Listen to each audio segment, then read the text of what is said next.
Hello, everyone. Thanks so much for listening to Gettin' Savvy in Health, Wealth, and Beauty. Important to note that everything is for entertainment purposes only. Please do speak and meet with a financial advisor before making any investment decisions. And also, please meet and speak with your GP before making any health or beauty decisions. All right, Melissa, we are recording. We did skip over Thanksgiving. It was so busy for everybody, I think. And a lot did happen, actually. But before we get into that, what are you watching and loving? And where are you?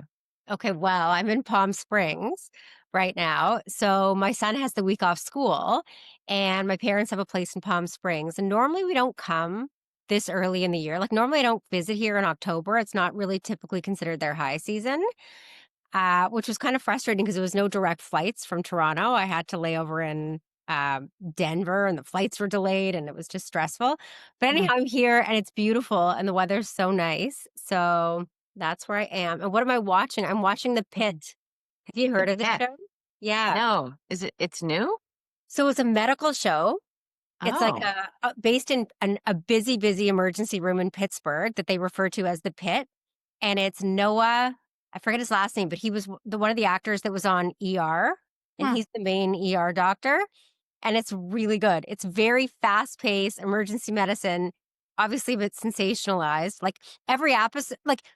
Every episode has about 5 things in it that would be the most interesting things you ever saw in your career, right? But still, it's really good. And the recent episode kind of ties into one of the topics that I'm going to be talking about today, Okay, with good. pneumonia in the elderly. So, yeah.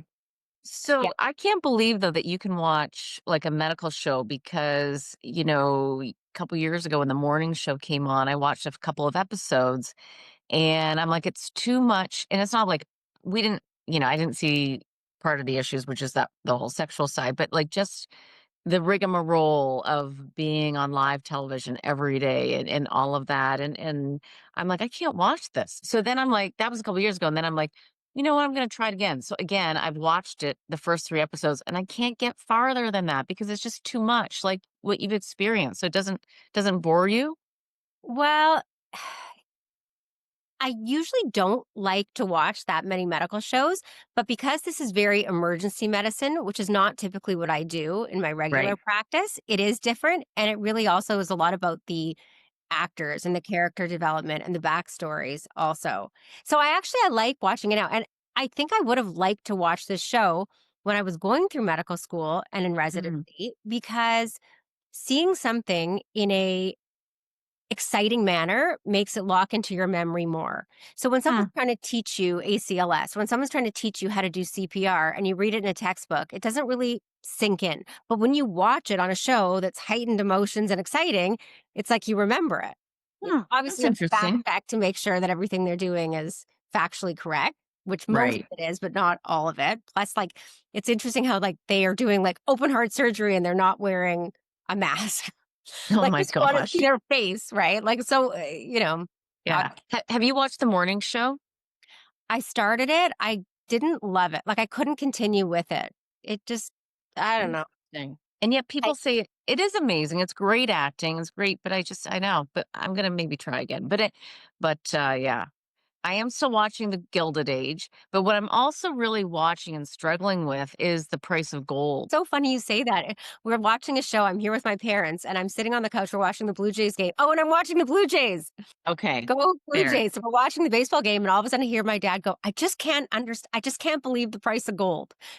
So I didn't realize he was on his phone. It sort of seemed Funny. out of context of what we were watching. But yeah, the price of gold is going crazy, eh? Yeah. So it hit over $4,000 an ounce. That's not necessarily new news. That's been over a couple of weeks or what have you. But the question I think for so many people is, do you buy in now it didn't do anything for 10 years, right? And the question, of course, is why has it moved so much? And it's just this concern with respect to fiat currencies. So currencies, whether it's the Canadian dollar, US dollar, currencies around the world, and the government's flooding the market with lower rates and more money printing, and that devalues everyone's dollar. And that was one of the arguments for owning cryptocurrencies, and it's also one of the arguments for owning gold. And you've also added into the mix foreign foreign countries and their pension funds and sovereign wealth funds deciding that they don't want to own as much US treasuries. And so they sell US treasuries and instead apparently are buying gold. That's not necessarily new, but apparently there's more of it. And so the question though is, I always like valuation, but what is the value of gold? What is it?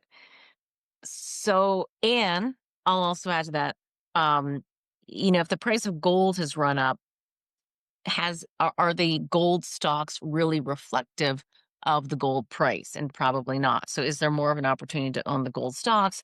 But then you have to get the company fundamentals right, and who's the best leader, and what countries do they mine gold in, and is there country risk and geopolitical risk? Because you might think you own the mine in a country in Africa, and then you come to find out that it gets confiscated or what have you. So there's a lot more thinking and expertise, in my opinion, that has to go on when you invest in gold stocks, like any company, quite frankly. But So, I mean, I keep seeing on my Instagram feed and stuff, and all these things. Oh my gosh, we're in a bubble. The market's overvalued, and people are so concerned about this. So it's like, okay, well, then where else are you going to put your money? you mean as it relates to like investing Like, in the if you market think the versus market's not? overheated, the stock market, right? Yeah. And you think these companies are overvalued, and you think that we're maybe in a bubble, and you're worried to be too invested in the stock Hmm. market. Well, okay, great. So what are you going to do? You're going to take your money out and just sit in cash? Or is gold and crypto your alternative?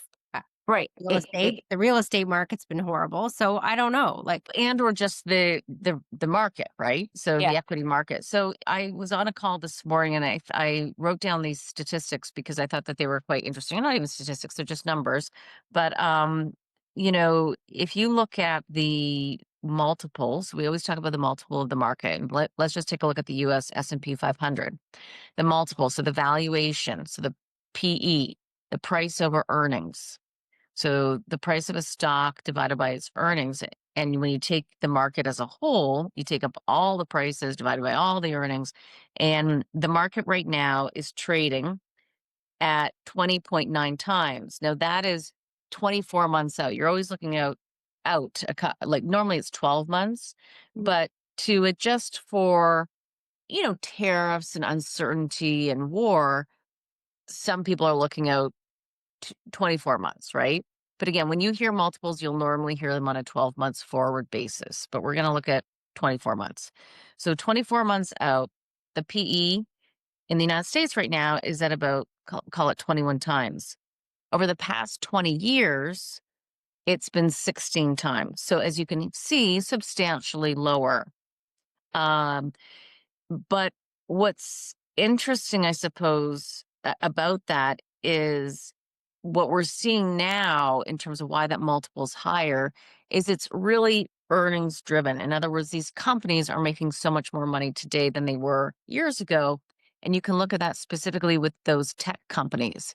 If you compare today and all of the mega cap tech companies that have been really fueling the market, their earnings today are much stronger and better than they were in the dot-com bubble. Many of those dot-com companies were not profitable. Today, these tech companies, Amazon makes money, Apple makes money, Facebook or Meta makes money, Google makes money. That's different versus back in 2000. So the argument is that these earnings are real, they're strong, and they're growing, and that's what's taking the overall market multiple higher versus in 2000, it was just people pushing up the multiple, expecting the earnings to come. It's a little bit confusing, but I do think it's a very dangerous statement to say on Bay Street or Wall Street that it's different this time. But Right. sometimes it's good to go underneath the surface and see if it is. And these are some numbers that I was learning about this morning. As I said to you before we started, I haven't left my desk since, 8 o'clock. So, to your point, where else do you go? And I think that, I don't want to ever invest just because there's nowhere else to invest. I'll stay cash. a lot of investing is also risk management. So I'm not just going to put money in to put money in, but if, AI is real, which I think it is, um, how do we invest in and amongst that? We've talked a lot about that, right? Whether it's just investing in some of these AI companies and the ones that are building it, but also some of the infrastructure that's going to be needed to support that, which of course is going to be energy and electricity. Well, I also read that that's something that if this AI, is overhyped and is a bubble, then the thing most at risk is these companies, these energy companies, and these things that we're only investing in because we believe so heavily in AI. Because what are they without, all these data centers and all this stuff? Like, what is it if AI isn't as great and um, Right. ever present as we think it's going to be? But Right. but like I'm saying, I just am all in on AI. I just think it's unbelievable.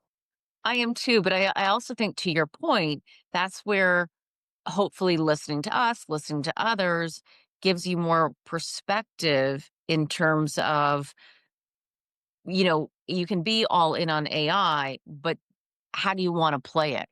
Right. If you were doing a pure play AI play, so it's a one, company that just sprouts up out of nowhere, isn't profitable, requires a lot of financing, it might turn into something great, or or that it's a pure play and it might be too much risk for me. I'd rather get my AI play through Google or through Tesla, right? Because they're all within that sphere as well, but then they also have other products and other sources of revenue. The I just think one AI is going to infiltrate everything. It's like saying if you're the internet. Well, Absolutely. everything in the world is I based on think, the yeah, internet. So I just think AI is going to infiltrate every single company and every single business and every single thing that we do. agreed. And it's just how do you want to get exposure to it, in my Yeah. opinion. Yeah. And the people who like to shoot for the moon will do a pure play, AI play. So And yeah. it's the reason, going back to gold, so is the reason that the TSX is performing so well because it's largely gold is a large part of it So it's gold, it's materials, and bank. and it's banks. Banks have also been helping. But yeah, I think that the pickup in gold has certainly helped. Also, silver just hit an all-time high, so we have silver Yeah. exposure as well in Canada. I think silver is something interesting to look at that I've started. Have you started to look at silver lately? Yeah, I've been looking at it for quite some time and I didn't buy it. And so and it's not that, you just sit there and don't buy anything. It's just for me, I felt more comfortable buying other things. But Yeah. it does beg the question, and we do have what are called royalty companies in Canada. So you can buy uh silver royalty companies. What that means is they pay you a dividend, they pay you a royalty. So that's something that maybe takes a little bit of the pain off of just owning a commodity and expecting the capital to appreciate. You can expect the capital to appreciate your purchase. You buy it at $10, you hope it goes to 20. And while you wait, like we always talk about, why not collect a royalty or a dividend? And you know what? You and I haven't talked about these royalty companies here in Canada. It is a bit of a different structure of a company, and I'll look at that for next time. We can go through some of the royalty companies because that way you get your commodity exposure and you get paid to wait. Right. All right. Okay. Thing. So that was a long way of saying, what am I watching? I'm really watching gold and it's killing me. Well, I think watching the pit is much more interesting. Oh, yeah. But yeah. But anyhow, so that's good. I mean, we talked about watching also is with all the political news and everything and all this news on finally the ceasefire in Gaza and Israel has been just I can't stop watching that, and the release of the hostages has been something that, I think a lot of people around the world are watching. Hmm. And we talked about this also is Ben Mulrooney has a I'm seeing him pop up more and more on my feed. He's got a new podcast, he's got his radio show, and I think he's great.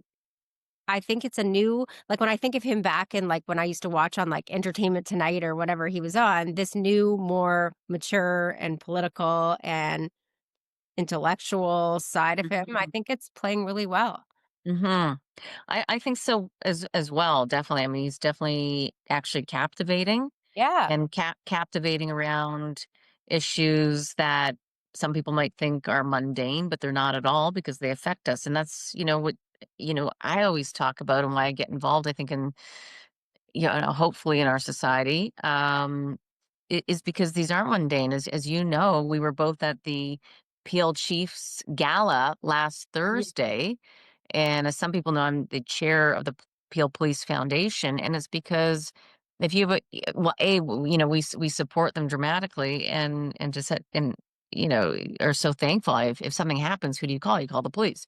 Child goes missing, who do you call? That these are our frontline people that help us. So my point in saying that is, sometimes these things that operate in society that and assume are just there, A, you've got to support, and B, you support with enthusiasm. And I think that Ben does that. Yeah. And I think it's true. It's like, people are often critical of the police and critical of doctors, but at the end of the day, who do you call when you're Right. really in need? You call a doctor and you call the police. Yeah, Who's going to come in an emergency? Those are the people that are going to come. So, yes, it's easy to criticize, but they have a large, big shoes to fill. Yeah. absolutely. Well, we'll have to listen more to Ben and see where he can even fit in here. Yeah. More to go. What else are you loving anything these days? Any new products? Oh wait, what was that thing you did on your Oh, Instagram? This yeah. is a So, skin treatment. yeah. So it's called Silpherm X, and it's a modality that combines radio frequency energy and microneedling. So that's what you saw me getting on my face, that you would basically hear it pulsing, toot, toot, and the little needles go into your skin and deliver that energy. And then when you're finished doing that on your face, I applied something called VAMP, which is these PDRN, the salmon sperm you've heard of. So it's a Yeah. combination of hyaluronic acid, some vitamins, and these PDRN that's supposed to help with collagen stimulation and healing. So the reason I'm doing it is because as we age, we lose muscle and we lose collagen. Okay. So the goal is, how can we prevent our bodies from losing muscle and how can we prevent our bodies from losing collagen? So one of the ways to slow down collagen loss is by stimulating more collagen. So we create microneedling creates micro injuries to the skin. And when you create these micro injuries, it causes your fibroblasts to kick into shape and say, "Oh, we need to repair, we need to create new collagen." So that's the reason that you do the microneedling. And then the radio frequency works by delivering energy into the skin that causes remodeling and is going to cause it to tighten. So it helps with skin tightening. And also, these things help with tone and texture. So, you know, it, do we think that it's hard to buy into these modalities completely because you don't see an immediate result like you do, when you do Botox, a week later, boom, wrinkles are gone. When you do Hmm. filler, that night you can see your lips are bigger or your cheeks are bigger. With this modality, you have some redness of the skin for about 24 hours, but not terrible. Like I went out, like even that night after I had it done, my kids didn't even really notice that my skin was red. They noticed a little bit, but it's not terrible. And Hmm. you notice some itching in the next few days when it's sort of healing. Because you know how when you have a wound and it gets better, it's itchy, right? Because Right. that's your skin repairing. So you know it's doing something, but you don't see this, wow. It's not like I look at my skin today and I think, wow, it's so much tighter. The texture is better. You have to more trust that this is helping in a subtle way. And it takes about 6 months to really notice it. And it's hard to say, is it doing something or not? I mean, for my age, how's my skin? That's I right. I think it's pretty good. So I've done this about every 2 years. So this would probably be my 3rd time doing it. Hmm. And does it work? I don't know, but maybe. And Yeah. the only thing I would say also, and I wrote this in my post, that you hear these plastic surgeons sometimes complain that, oh, these people have done radio frequency and we can tell because it makes it more difficult when they do the facelift because there's more scar tissue or it's, That's what I was going to ask you. yeah. But that to me is evidence that it did something. I Oh, like to true. see that. because it's like, okay, so then it worked. It did something. And you know what? They get paid a lot of money, those plastic surgeons. So I'm not so concerned if their job's a little bit harder, right? Okay, this was a little bit harder. Fine. But if that's going to buy me an extra 10 years before feeling like I need to do a facelift, Ah. then maybe it's, you know, Well, so it's interesting you said that because all therapy is such a weird yep. word to say, and I did it in the States, Hmm.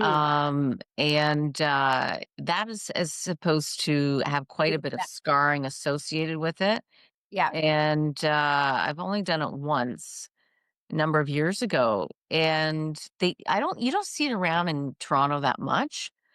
But it is here. I have a friend who actually flies from the States to come here to do it, It's which I supposed to be one of the best for skin tightening.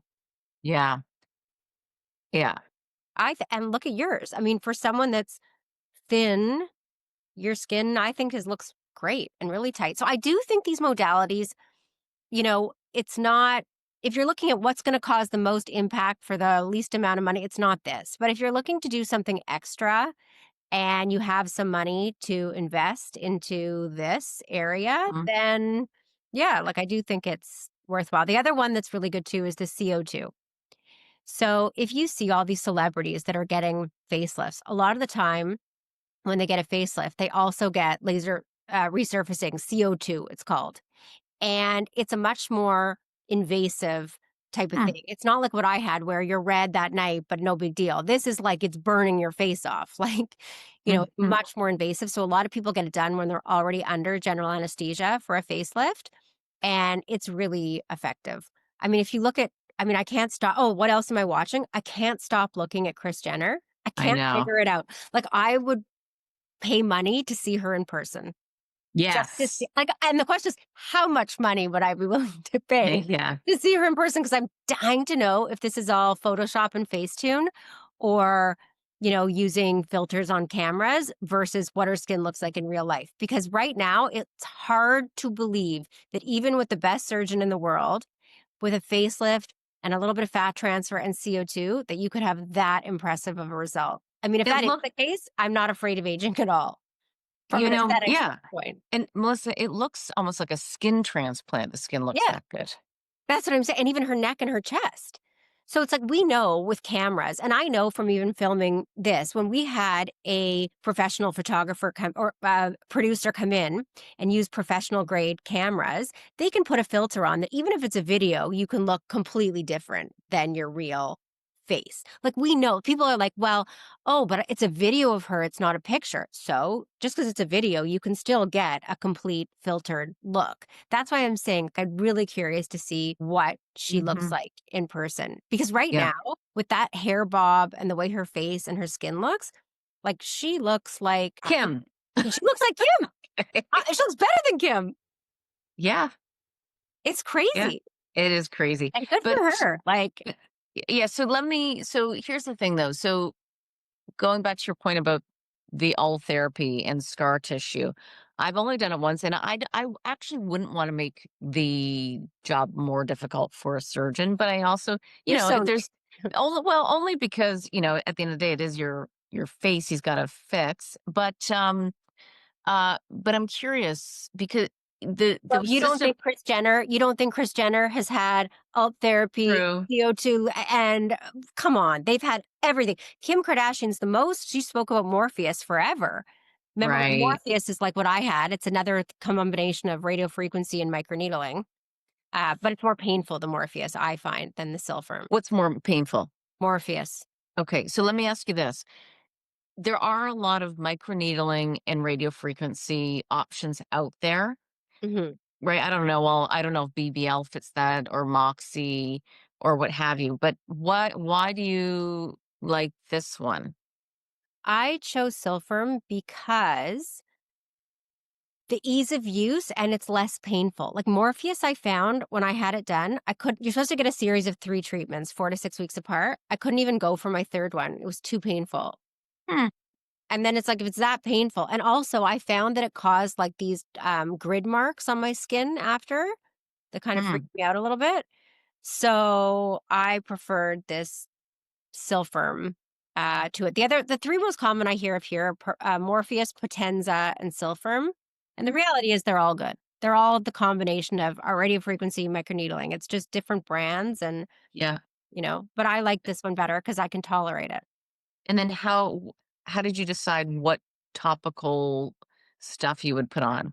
So there's two that I'm using. This Vamp, one of the companies actually that I use and I order filler from sent it to me. And I Mhm. like the idea of using PDRN.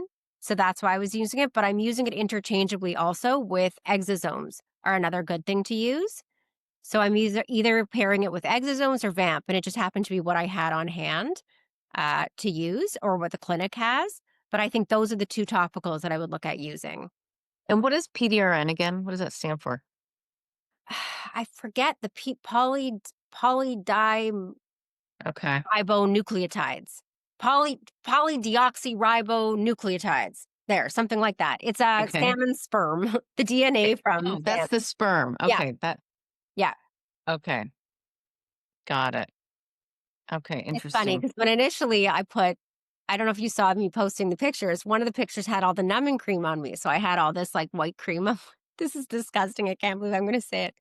So I was going to use that as the head picture for salmon sperm, but then I thought, what if people think that's salmon sperm and not numbing cream? And that's disgusting. That's not what salmon sperm looks like. It's just this clear, but I could just Clear. picture someone with a dirty mind or confused. Yes. Yeah. That yeah, yeah, yeah. I was like, let's not use that as the lead No, off don't use picture. that. They're like, how do they get the salmon sperm? I'm like, you know what? These are questions we don't need to know the answer to. That's right. Because isn't Yeah. it really just the eggs? No, it's a sperm. Anyway. Sure. Okay. Exactly. It's not important. What's important Okay. is, that it's good for collagen stimulation. Hmm. Okay. What's next? So I wanted to talk about one thing I know we've talked about this before, protein, and it's kind of boring to talk about protein, but I did want to talk about it again because protein powders have been so in the news. And I don't know if you've seen this, that there's been all these reports about protein powders being associated with lead exposure. So that's causing lead toxicity and lead accumulation in people from having these specifically plant-based protein powders. So I wanted to talk about protein again in term also because I don't know if we've talked about Peter Attia before. He's a Yeah. well-known doctor involved with longevity. I don't love his podcast, I have to say. There's something about listening to him I just don't find as I don't know. You know how some podcasts you listen to and you just really like when I listen to All In, I really like their Yeah. personality. Or I don't know. I find his can be a little bit like almost like arrogant in a way. I Hmm. don't know if that's Okay. what to say or narcissist. There's something about it. But anyhow, his last podcast was hard to get through, but the information was good. It was on protein and how much protein do we need? Because Okay. the RDA for Hmm. protein is zero 0.8 milligrams per kilogram. Okay. What does RDA mean? The recommended daily Oh, allowance. thank you. Okay. So the RDA is 0.0 milligram per kilogram. So that means if you're, let's say, 50-kilogram woman, so if you weigh 110 pounds, what that would translate to is 40 grams a day. Now, you and I both know that's nothing, 40 grams a day. Okay?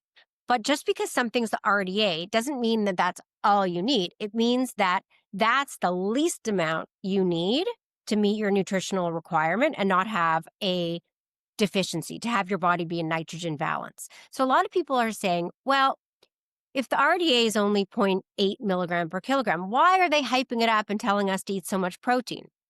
So a good way to think about this is like this. If you want to pass a test, all you need is 50%. Right. Does that mean that you're going to aim to just get 50% in school, or do you want to get 90s? Right? So Mhm. ultimately, you still want to do better. And then the question is there harm in getting too much? And so a lot of this podcast talked about that. And from everything they could see, no, there doesn't seem to be harm in getting too much protein. They used to think, well, it might be too hard on your kidneys. And so maybe somebody that's got end stage kidney disease, okay, then you want to talk to your doctor. But it seems like the only real harm would be that if you're eating so much protein and you're eating so much calories that you're going to gain weight. Right. And it's hard to get too much protein. I mean, protein Mhm. sources are expensive. It's not like you're eating potato chips to get it, right? Mhm. So then the question becomes, well, how much protein should we aim to get? So here's what it says. So it says for active adults, if Hmm. you want to preserve muscle and healthy aging, you want to try to get around 1.5 grams per kilogram. But if you're an athlete, or if you're someone that's doing resistance training, or if you want to gain muscle, or if you want to prevent muscle loss when you're losing weight, so this is for people like on Ozempic and those types of drugs, you want to get 2 grams per kilogram. So that's about the same as a gram per pound, which we've talked about before.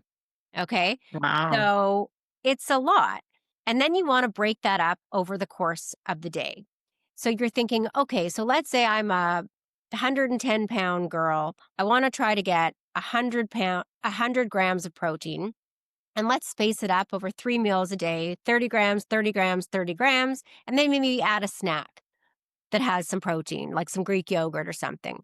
Yep. Problem is when people are on these weight loss drugs or when they're watching their diet, a Hmm. lot of times they're not eating 3 meals a day. Right. They're not hungry enough for 3 meals a day.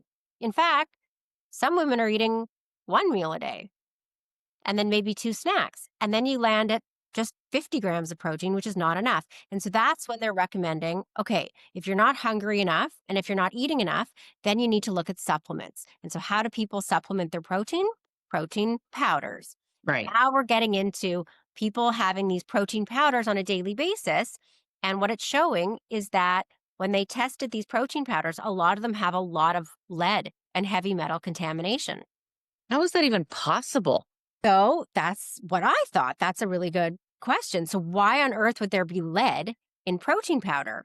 So, it's because there's contamination from soil, and the plants absorb the lead naturally from the soil, the air, and the water they're grown in. This is why it's more common in plant based protein powders like pea protein and hemp Mm. protein.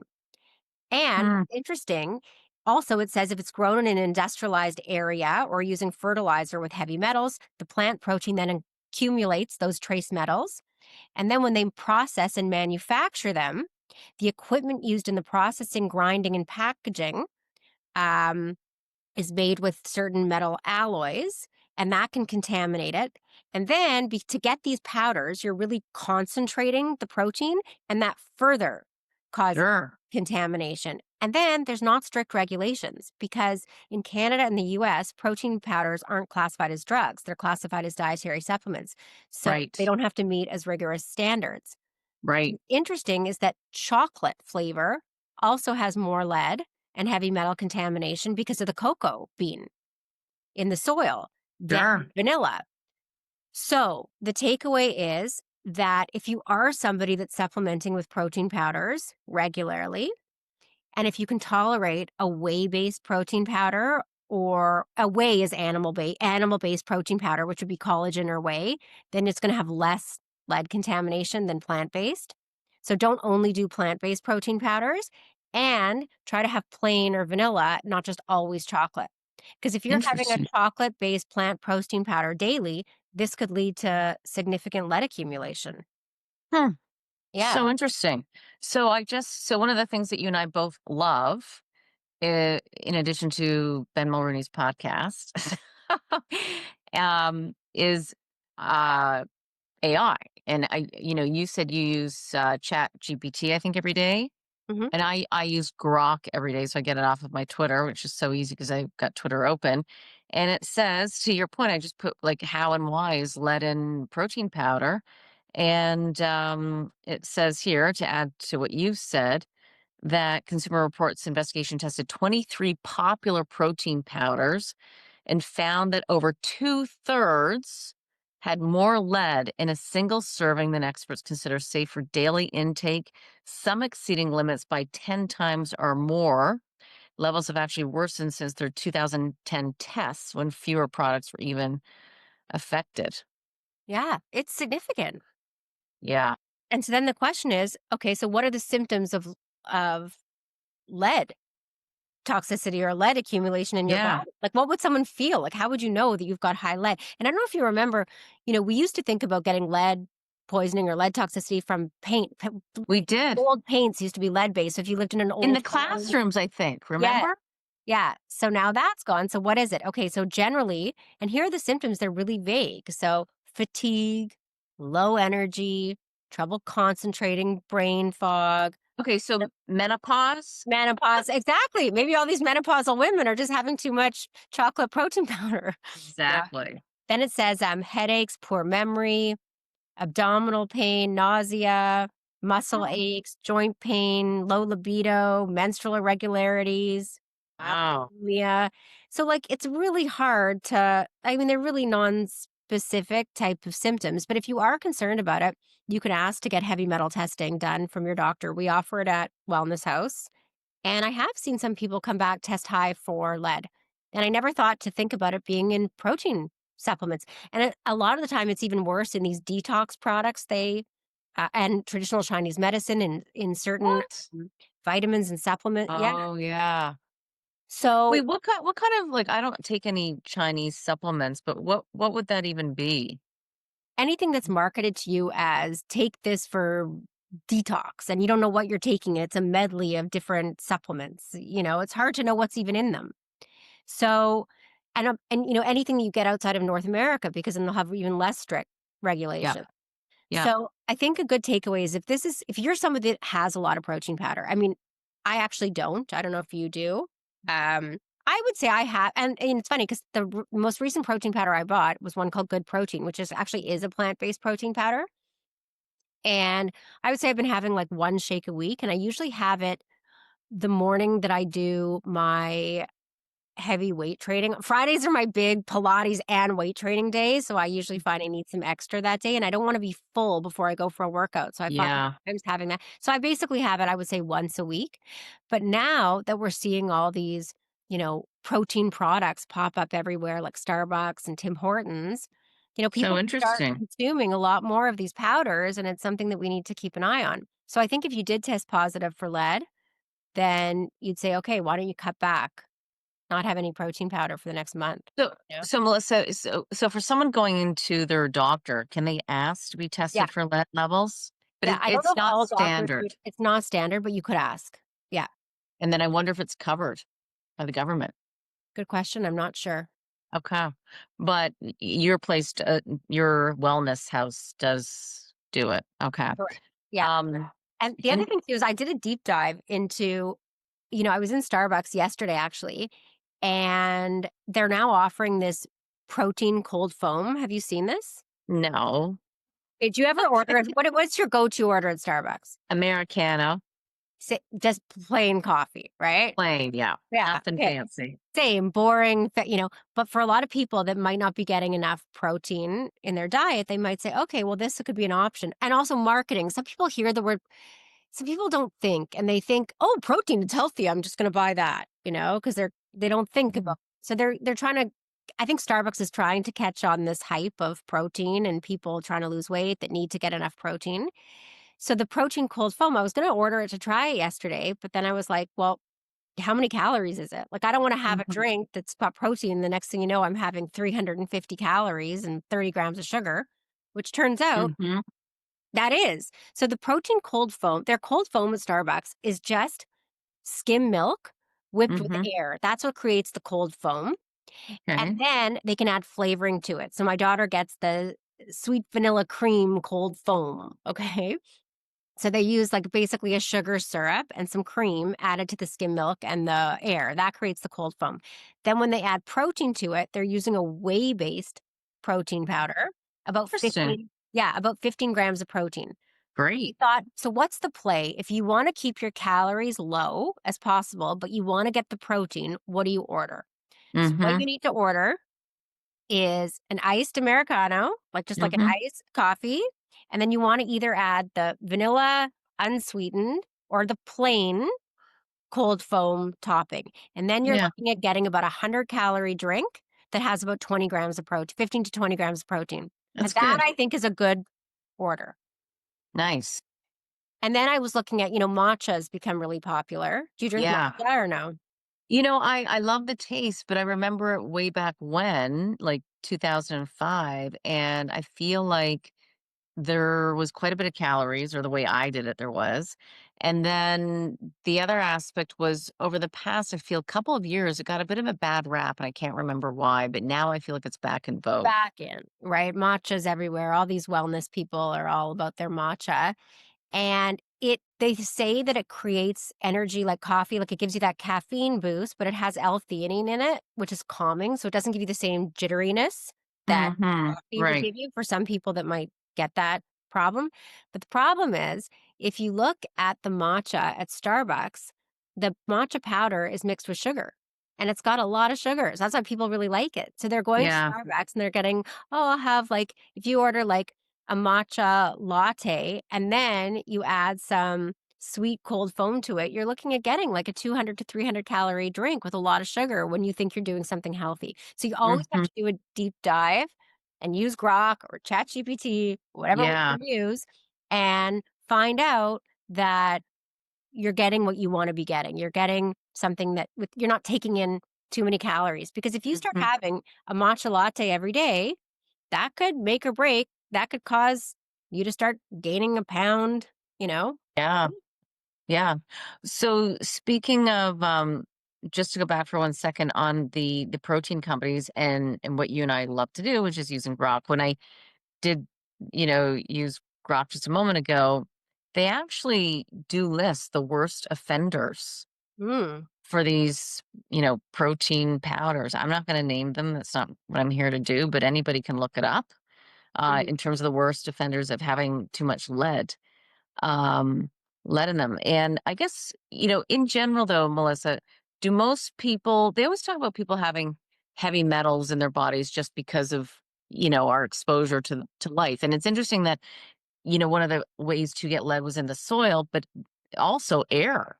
Yep. So do you find that people actually have some amount of lead, or is it untraceable when it's so low? Is it something you've ever thought about testing people for? Yes, when we do our heavy metal panel, I don't love doing it, to be honest, because what then, right? So this is a good one. So mercury and lead, those are the ones that sometimes come back a little bit elevated.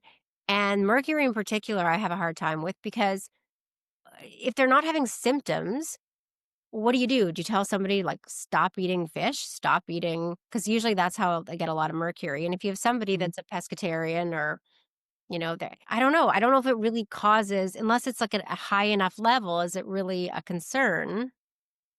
I don't Mhm. know. Interesting with lead, one of the ways to cause your body to excrete it is to get enough vitamin C.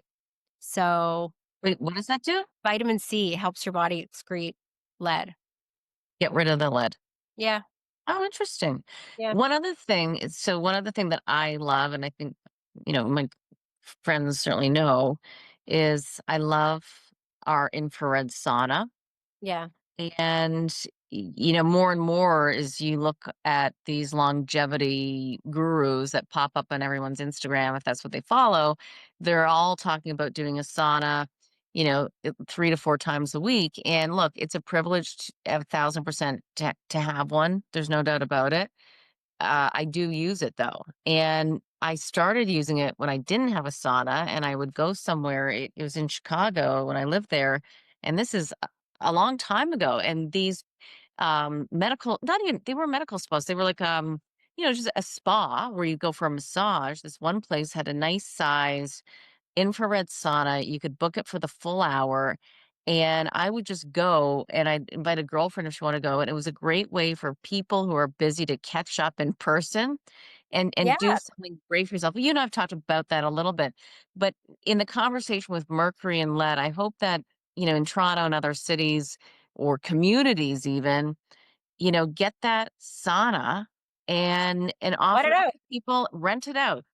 And especially when it gets cold, it's something that's so fabulous to do. And I used to do it when I lived in Chicago. I'm telling you, about 3 times a week. So, now with the concerns with the plant based, it's a great thing, I think, to Yeah, try well, to I do it. implement. That's You've seen my posts also. Like, I go in our wet room at Wellness House and I do the infrared sauna. Sometimes I combine it with the cold plunge. Sometimes if I'm not in the mood, I'll just do the sauna. And I also find it's great. So it's great to sweat out toxins, but also great for stretching. because the heat causes your muscles and everything to loosen up, and then you can just really get a good stretch. One other thing I wanted to talk about that I don't know if you saw in Yes. the news was that Diane Keaton, who I Yeah. love, I mean, if they could think of all her old shows, and a lot of people, I think a lot of people have that feeling when they think of her, um, passed away. And it wasn't revealed what the cause of death was. And so Right. finally they released it now saying she died of pneumonia. So a lot of people would say, well, how does this is a wealthy person and you know, I well, Yeah. why she has access to medical care. Why would she, die of How did it pneumonia? happen? Right. And so then they also talk about how some people reported in the past few months that she had lost a lot of weight. So people reported that she was very thin. So, I mean, we don't know any details. We can only speculate. But one speculation could be that she was, all of a sudden maybe came down with like cancer, because often that can lead to your body becoming quite cachectic and hypermetabolic. And then, you lose weight quickly. Or she had a history of bulimia. Maybe the weight loss was intentional, although I mean, it's hard to believe someone would become that gaunt or thin. Although look at Osborne, um, Ozzy Osbourne's wife, with Sharon Osbourne, how skinny she's gotten. I mean, Mm. look at Nicole Kidman. Women are getting so skinny now. Hmm. Anyhow, that's for another conversation. But Mhm. so when you think about someone being that thin, the lower your BMI, the more at risk you are for um, mortality from pneumonia. So I just want I to, didn't know that. yep, That's interesting because there's such a push right now for so many women to be ultra thin. I really, to your no. point, we can talk about it, but it's almost an odd trend to have no body fat, but that increases your risk for. Being frail and having a low immune system. And specifically, when you have protein and calorie, here's what it says: why being underweight raises pneumonia risk in older adults. So you have a weaker immune system. So a low body weight often reflects protein calorie malnutrition. And your immune system needs adequate protein, zinc, and vitamins to produce white blood cells and antibodies. And malnourished individuals have a weaker immune response, making it harder to fight off these infections. Also, you can have reduced muscle mass, or what we call sarcopenia.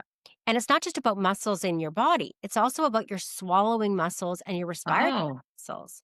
So, yuck. what we see is that underweight seniors, they have a weaker cough reflex. So, they can't clear the mucus, and they have greater risk of aspiration because their swallowing muscles get weaker. And those Hmm. increase the risk for pneumonia. Also, less physiological reserve, meaning that when they get an infection, uh, for people that are frail or underweight, they don't have much metabolic or energy reserve left. So they dehydrate faster and they lose weight during illness and they slip into respiratory distress, which I suspect may have happened to Diane Keaton because she didn't have Wow. reserve if she'd already lost so much weight. And this was interesting. It said studies show that a low BMI, which is a body mass index, so less than 20, correlates with a higher 30-day and 1-year mortality in community acquired pneumonia. Explain what that means? It means that you're more likely to die from pneumonia if you have a BMI under 20 What was the 30-day? and within 30 days of having pneumonia My God. and within 1 year. Wow. So, yeah. And it says here, another large study showed underweight patients. Now, these are ones that had a body mass index under 18 and a half, have up to double the mortality risk from pneumonia compared to Oh. normal weight. And it actually said mildly overweight patients, so these are people with a BMI of 25 to 30, sometimes fare better, which is known as the obesity paradox in pneumonia outcomes. So, how can we protect ourselves? Okay. Don't How be do too we? skinny. No, but it's getting to be a concern. I will tell you this as someone that prescribes a lot of Ozempic and as a weight loss doctor, it actually is getting to be a concern that this, like, Mhm. almost this heroin addict chic look. Like, I was driving downtown to go get my passport renewed. And the way I took, there was some homeless, like, encampments, and there was Mhm. some people that were obviously on drugs. And I saw one woman who was so skinny, like, she Mhm. looked like she was a drug addict. But then, you know, not that different from some people that I see. Like, when I look at, like, Nicole Kidman and these celebrities now and Yeah. Ariana Grande, I'm sorry, that's what they're starting to look like. And I think we're getting back into that, that heroin addict chic look is coming in, and it doesn't look good and it's not healthy. Mhm. So I think that weight loss is important to a Mhm. point, but if you're Yeah. starting to get too underweight, if you're losing your muscles, if you're losing your bone density, then it's actually a health risk rather than a Mhm. health advantage. Okay, so what are some protective measures? Obviously, you want to make sure you're getting adequate protein intake, calories and protein. So at least 1.5 grams per kilogram per day. So figure out Mhm. your calculation and make sure you're getting that. If you can't get it through food, get it through supplements like protein powders, but try to have them whey based or collagen based and not always chocolate, and vaccinate. And this is why we give vaccinations to the elderly, specifically ones that they give the pneumonia shot, the COVID shot, and the flu shot. Why? Because those are viruses, but they can turn into pneumonias. Right. And the pneumonia is a bacterial infection. But that's why it's important to vaccinate against pneumonia and make Mhm. sure that you don't lose your muscle, don't get too frail, and treat early. If you are coming down with symptoms of pneumonia, don't wait on it because it can deteriorate rapidly.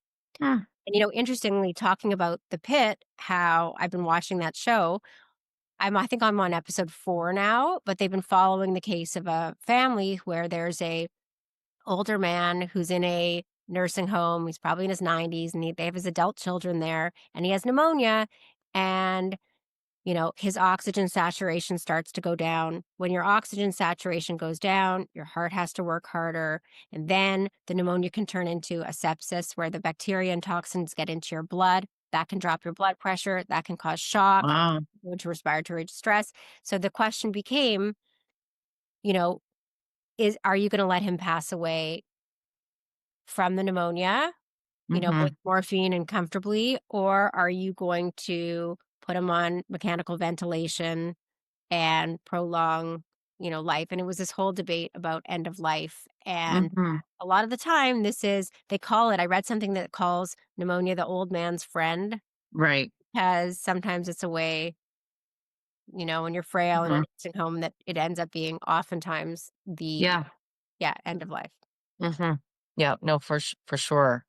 My dad had cancer but it was pneumonia that killed him in the end. Yeah. Right. So that's Um, what I'm saying. So when they say that, Diane Keaton died of pneumonia, that you're not getting the whole story. What right. is it that led the pneumonia to kill her? Because, Yeah. in a younger, healthy person, pneumonia has a lower mortality. Right. Okay. Right. Um, yeah, very sad. I think took a lot of people by surprise for sure. We've Yeah. seen so much outpouring, right? You always see outpouring, but this one was really I'm sure today there would be something as well. So Yeah. Because she was just funny and just nice to watch. I mean, I remember Annie Hall, obviously, and then the First Wives Club. Wasn't she in that? yeah, that was She was oh so yeah. She funny. was the best. The Hmm. best. She That was was always like Royal. quirky. Mm, Yeah. Just to go back for 1 second, if anybody is interested in getting a custom sauna, we use a bit of a plug here, but we love it. And we get them from Sauna Ray. It's a Canadian company, uses Canadian lumber. Really important. Don't just go somewhere and get a sauna because the glues can often be toxic when they put the sauna together, just putting up the wood panel. These I don't think they use any glue, it's just like put together. So Sauna Ray is who we use, and they can custom it to the point where they can make it basically the size of a toilet seat kind of room, right? Because some people don't have much room in their homes. So the sizes can vary. Like they have standard ones that you can buy and different, or you can customize it. So just in case anybody's interested. And then Melissa, just in terms of the markets right now, we didn't film last week, and I would just highlight that you sent me a text. Is this really true? Where the market's down because Trump put on 100% tariffs on China, and it certainly was. So the markets a week ago Friday were down by about 2 to 3%, and then he came out with some reassuring words, and so the markets have rebounded. And I think my takeaway in all this is that these negotiations, and for many good reasons, because the trade in many cases isn't equal at all, because a lot of these countries had most favored nation trade deals. In other words, they were developing decades ago. And so they had much more favorable trade deals versus what would be warranted today. So that's where a lot of this is coming from. It's not just, you know, deciding to create trade tensions, but nonetheless, as we go through this, there are going to be big sell offs. And there was one last Friday, and it was the biggest one we've seen since April. But then what you saw come Monday is people buying the dip. So one of the big themes in the market right now continues to be buying the dip. We're seeing that with retail investors. And you're also seeing some real bullish sentiment from institutional investors. It doesn't mean that we can't see an additional pullback. Remember, we talked about seasonality a couple weeks ago. Seasonality just means that there's sometimes, points where the market performs better than not. The fall time period, October tends to be, more of a pullback period.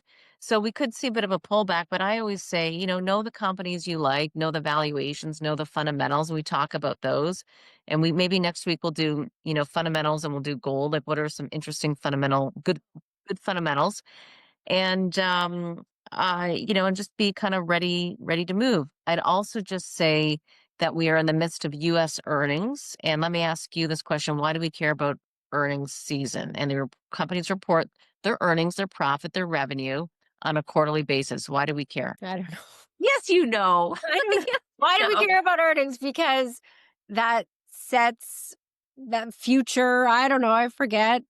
We Okay, want to know what because they're earning because then that's going to reflect their stock price or what they right, think. you Yeah. you you see how well the company's done on the past quarter, Hmm. and did they meet expectations? And if they did, the stock can tend to move higher as long as the valuation isn't exorbitant. And then the company management also talks about what they're seeing currently, and they provide guidance for what they see for the next quarter and the rest of the year. And I think so far the takeaways, it just started, are quite good. So it gives you as an investor confidence that, hey, if I do see a pullback, this is the US markets, I might be interested to continue to put money to work. On the Canadian side, I would just say that we've got the EDC forecasting that the Canadian economy could be falling into a recession. You've got the Bank of Canada saying that growth is at risk. So, again, two very different economies and two very different markets. And at the same time, because of that and Canada's exposure to gold, which has been a safe haven, our markets have been outperforming the US markets. So, you know, despite what may be going on, and there's always something going on, I think there's also always opportunities, and that's what we're looking at here. Hmm. Defined. One thing I also want to talk about that we can look at is I've been talking about it for months now, Robinhood, that I really like.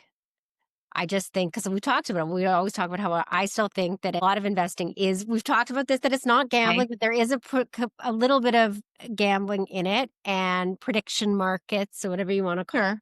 But also, I read something that they are tokenizing private companies, which I find very interesting. And, you know, it's hard for the average person to invest in private companies. Look, we're able to invest in public companies. You just buy them, on Yeah. your with your web broker or whatever. But how do you get invested in a private company unless you know somebody or you're a, you know, sig- uh, a Accredited sophisticated, investor. accredited investor? It's not. Yeah. So there's some private companies that I was like, oh, that's so amazing. I wish I could be invested in. And if they're now creating a token that you can invest in through Robinhood, I think that's really interesting. So I wanted to talk a little bit more about that. Okay. So we'll look at next week, we'll look at Robinhood and the tokenization of private companies, some royalty companies. So, in other words, some metals and mining companies that offer you a dividend to wait.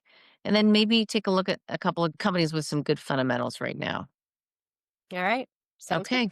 All right. Have a good one. Okay. You too. Bye.